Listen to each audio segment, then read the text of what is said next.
আজকের ভিডিওটা অনেক ইন্টারেস্টিং হতে যাচ্ছে, কারণ আমরা এখানে চ্যাট জিপিটি এবং ইলাস্ট্রেটর ব্যবহার করে যে কোনো কাস্টমাইজ লোগো কীভাবে তৈরি করতে হয় সেটা দেখাবো, এবং ইভেন আপনি এটার কালারও চেঞ্জ করতে পারবেন। তাহলে চলুন শুরু করি। আমরা যে কোনো একটা ব্রাউজার ওপেন করে নিব। এখান থেকে আমরা চ্যাট জিপিটি লিখে সার্চ করব।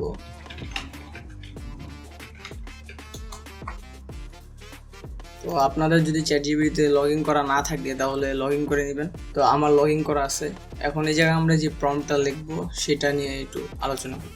আমি এটা আগে লিখে রাখছি, চাইলে আপনারা এটা বাংলা অথবা ইংরেজি দুটোটাই ইউজ করতে পারেন। এখানে আমি কি লিখছি আমি দেখাই একবার। Give me a prompt to create a logo for a company. The company works on the topic of work. এই ওয়ার্কের সেকশনে আপনি কোম্পানি যে কাজটা করে, যে বিষয় নিয়ে কাজ করে সেই বিষয়টা এখানে ইনক্লুড করবেন। Then the main keyword of their logo is HL. যে কোম্পানির জন্য লোগোটা বানাবো তাদের মেইন কিওয়ার্ডটা হলো এইচএল। আপনারটা হতে পারে এবি বা আরবি, যে কোনোটা হইতে পারে। এখানে তাদের যে মেইন কিওয়ার্ডটা আছে সেটা ইনক্লুড করবেন। Then use solid colour. আরেকটা জিনিস মনে রাখবেন, এখানে আমরা যেহেতু এআই দিয়ে বানাইতেছি, এটা পরবর্তীতে কাস্টমাইজ করব, সেই জন্য এখানে সলিড কালার ইউজ করাই ভালো। কারণ ইলাস্ট্রেটরে রেডিয়েন্ট বা নিয়ন কালারগুলা কাস্টমাইজ করতে একটু কষ্ট হয়, ঝামেলা আছে। তো use brown and grey colours. আপনি চাইলে স্পেসিফিক কালারের কথা বলে দিতে পারেন। The logo will be minimalist and professional. বাস এইটুকুই দিলে আপনার যে কাঙ্ক্ষিত যে প্রম্পটটা এসে পড়বে। তো এই প্রম্পটটা আমি আমার ডেসক্রিপশনে দিয়ে দেবো, এখান থেকে আপনারা কপি করে নিতে পারেন। আপনারা শুধু যে ওয়ার্কের এই যে সেকশনটা আছে এখানে আপনারা আপনাদের কোম্পানির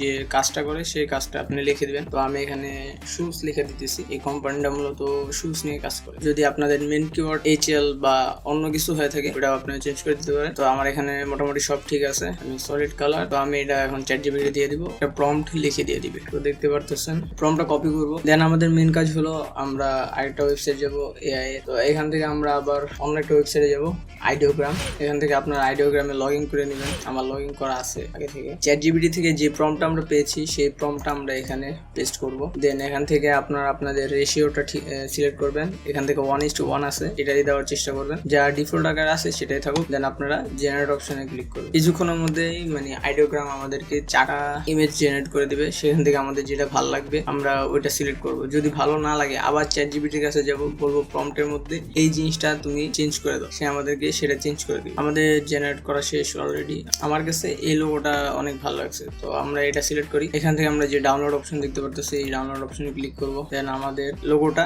সেটা ডাউনলোড হয়ে যাবে। এখন আমাদের মেইন কাজ, এখন আমরা ইলাস্ট্রেটরে যাব। ইলাস্ট্রেটরে গিয়ে এই লোগোটা আপলোড করব এবং এটা কাস্টমাইজ করব। তাহলে চলুন ইলাস্ট্রেটরে যাব। তো ইলাস্ট্রেটর ওপেন করে আমরা একটা নতুন আর্টবোর্ড নিয়ে নিব। 800 পিক্সেলের একটা আর্টবোর্ড নিয়ে নিতেছি। আমাদের মেইন কাজ হলো আমরা যে লোগোটা ডাউনলোড করছি সেই লোগোটা এখানে আপলোড করব। এখানে আপলোড করে দিবেন।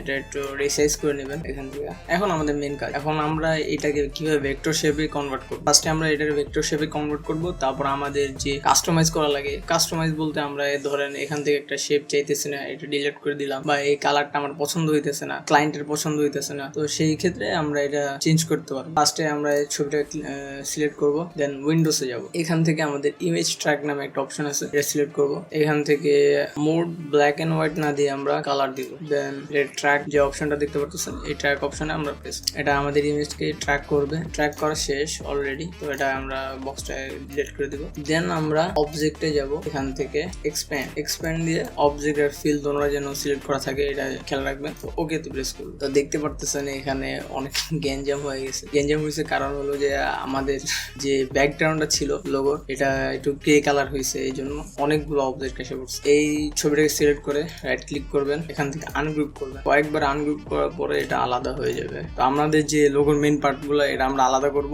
এবং এক্সট্রা যে পার্টগুলো আছে এগুলো ডিলিট করে দিব। তো আমি আমার যে লোগোর এই মেইন যে স্ট্রাকচারটা আছে এটা সিলেক্ট করব, শিফট প্রেস করে।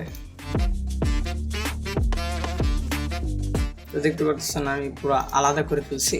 তো বাকি যে এক্সট্রা পার্ট আছে এটা আমরা ডিলিট করে দিই, এটা আমাদের কোনো কাজের না। আমাদের মেইন লোগো হলো এই। তো ভাবলাম আমাদের ক্লায়েন্ট আমাদের এই কালারটা পছন্দ করতেছে না, তাইলে তিনি বলছে ব্রাইট কালারের মধ্যে কোনো কালার তুমি আমার লোগোতে অ্যাড করো। তো আমরা এখন কয়েকটা কালার প্লেট ডাউনলোড করব। সেই কালার প্লেট থেকে আমরা কালার পিক আপ করে এখানে পেস্ট করব। তো আমরা আবার ব্রাউজারে চলে যাব। তো এখানে আমরা লিখবো কালার প্লেট। ফার্স্ট যে ওয়েবসাইটটা আছে এখানে প্রবেশ করব। এখান থেকে বিভিন্ন কালার আপনি চুজ করতে পারেন। তো আমি ব্রাউনের মধ্যে একটা কালার নিব।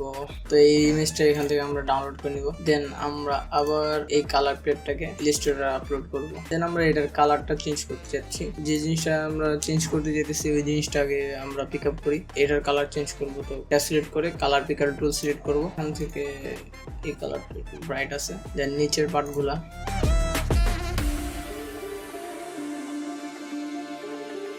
এভাবে করে আপনি বিভিন্ন কালার প্লেট ডাউনলোড করে বিভিন্ন ভ্যারিয়েশন দেখাইতে পারেন আপনার ক্লায়েন্টকে। এতে হবে কি, মানে তার কাছে বিভিন্ন অপশন থাকবে কোন কালারটা তার পছন্দ হয়েছে, আর আপনি সহজেই লোগোটা বানাইতে পারতেছেন। তো এভাবে সহজেই আপনি ChatGPT, ইলাস্ট্রেটর এবং আইডিওগ্রাম ব্যবহার করে সহজেই লোগো বানাইতে পারতেছেন এবং তা কাস্টমাইজও করতে পারতেছেন। ইভেন আপনি যদি এখান থেকে কিছু চেঞ্জও করতে চান সেটাও করতে পারতেছেন। তো ভিডিওটি কেমন লাগলো অবশ্যই জানাবেন এবং আরও টিপস অ্যান্ড ট্রিক্স পেতে চ্যানেলটিকে সাবস্ক্রাইব করুন। Thank you.